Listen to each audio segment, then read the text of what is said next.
you know we've been talking about the ice and how cold it is outside, and that is why places like the Kearney Center providing shelter to our vulnerable neighbors are so important, particularly when we feel about how cold that weather is outside. And Sonia Wilson, Executive Director of the Kearney Center, joins us this morning.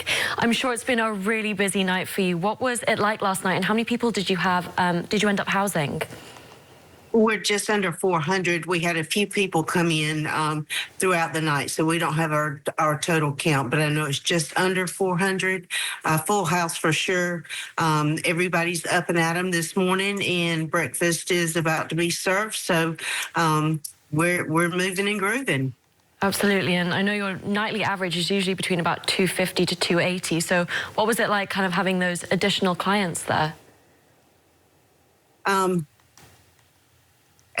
You know, it was business as usual. We of course increased the staff so that we could help navigate those that are coming in for the first time or unfamiliar with the process.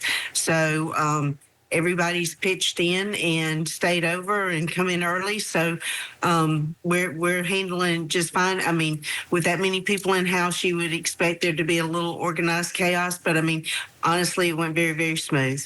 And we're getting accustomed to these very different types of severe weather events.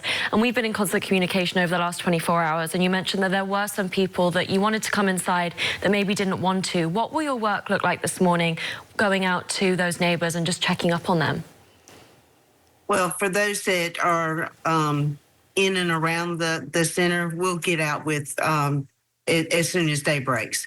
And for those that we're going to have to travel to, while the roads are still uncertain, we'll begin calling those that we have numbers for.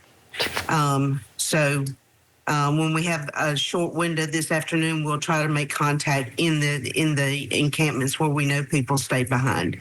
And obviously that cold weather is planning to stick around. How long, just so neighbors are aware, do you anticipate staying open as a shelter for cold weather conditions? Right now we're scheduled for Friday, but looking at our forecast, I do believe that will be extended through the weekend as well. That's not confirmed yet, but just looking at the weather, I think that's where we're going. Well, thank you so much for your service to our community and for joining us this morning.